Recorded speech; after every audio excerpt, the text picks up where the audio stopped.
तेलंगाना के Medak police station में माह रमजान और हनुमान जयंती के पेश नज़र अमन कमेटी का एक इजलास मुनक्किद हुआ, जिसकी सदारत सीआई संजय ने की है। इजलास में डीएसपी सैदलू के अलावा हिंदू और मुस्लिम तबके के मजहबी कायदीन ने भी शिरकत की। इस मौके पर मेदक डीएसपी सैदलू ने खिताब करते हुए दोनों तबके की आवाम से कहा कि वो रमजान और हनुमान जयंती को आपसी भाईचारगी और अमन के साथ मनाएं।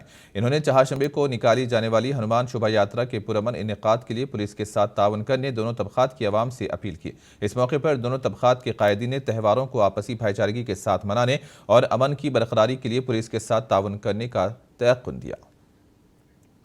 हनुमान शोभायात्रा అనేది జనరల్గా ఏంటంటే 6వ తారీఖు నాడు జరగాలి మనకు.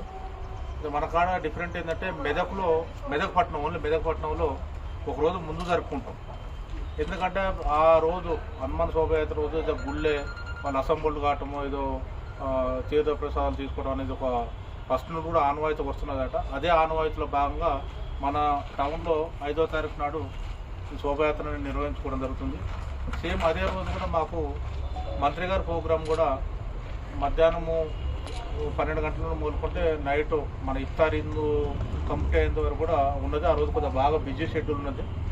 ఎందుకంటే లాస్ట్ ఇయర్ అనుభవం మీ అందరికీ తెలుసు. ఎందుకంటే మనకు లాస్ట్లో పెద్దమ్మాయి దగ్గర పోయినాక ఎవరో అబ్బాయి ఏదో రాళ్ళు వేసారని అదని మనకు తర్వాత ఏంటంటే అక్కడ మన మసీదులో ఒక గ్లాస్ బ్రేక్ అయింది, రాళ్ళు వేసారనేది అంతా కూడా ఒక